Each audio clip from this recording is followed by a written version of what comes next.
Morning guys, welcome to another video. This video is about a new project for us. It's a 1979 Porsche 911 SE.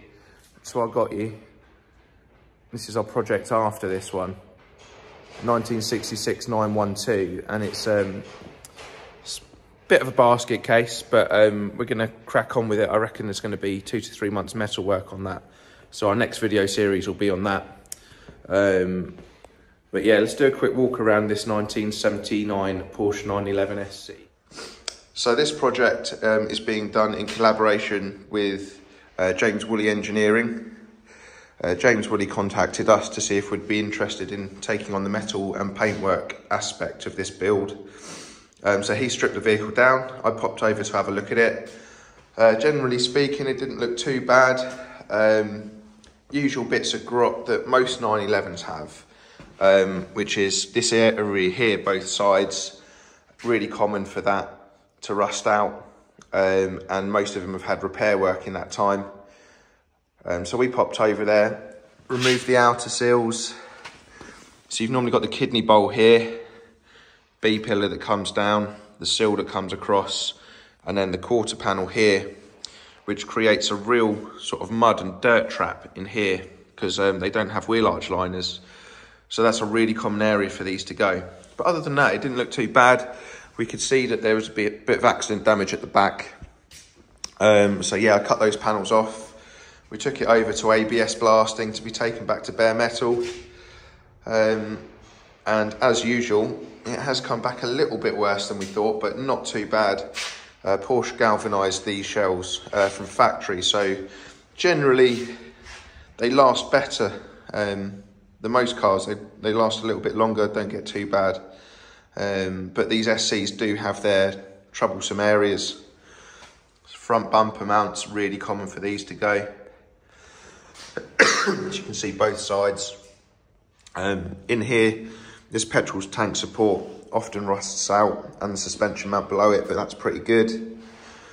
All the bulkhead's pretty good in here. We've got some perforation along the top here, which won't be too bad to repair, and down here. We're going to put a new inner sill on this side, new outer sill, new kidney bowl, B-post and quarter repair. Don't know if you can see in there, might be better if I go underneath. There's a bit of rust up inside. So I think we're going to have to cut this off and repair behind, and then weld that back on. Another common area to go, this is where the oil tank mounts, because they're dry sumped. Again, another area where dirt gets trapped, cause a bit of rust. Now we knew it had a bit of an accident, but this repair is shocking. Not good. And coupled with what we've got going on there, I think we'll probably end up putting a rear quarter on this side. And then same with the kidney bowls, this side, outer sill. And along the top here. So I always recommend, if you're gonna keep a vehicle long term, have no plans on selling it, it's always worth taking the car back this far and making sure you get every last piece of rust. So yeah, now Chris is going to put this into epoxy primer, which will seal it. It's already been coated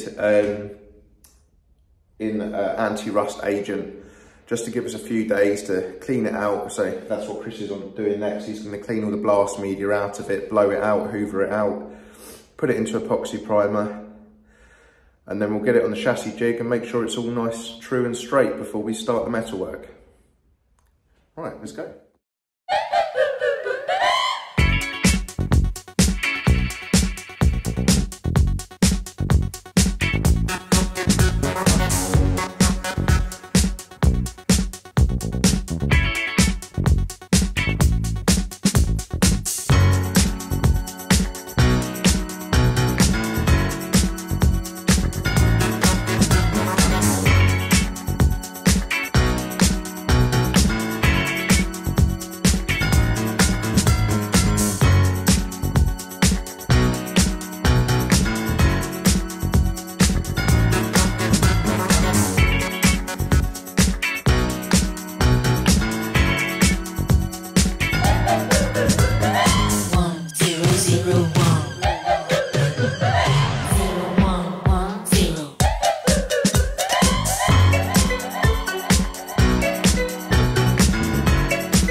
Well, that's the shell on the chassis jig and into the metalwork room now. We're not fully bolted down in all of the areas. All these posts line up with key areas like suspension mounts, engine mounts. So there's still a bit to do, bit of movement, bit of adjustment to do to get this fully bolted down.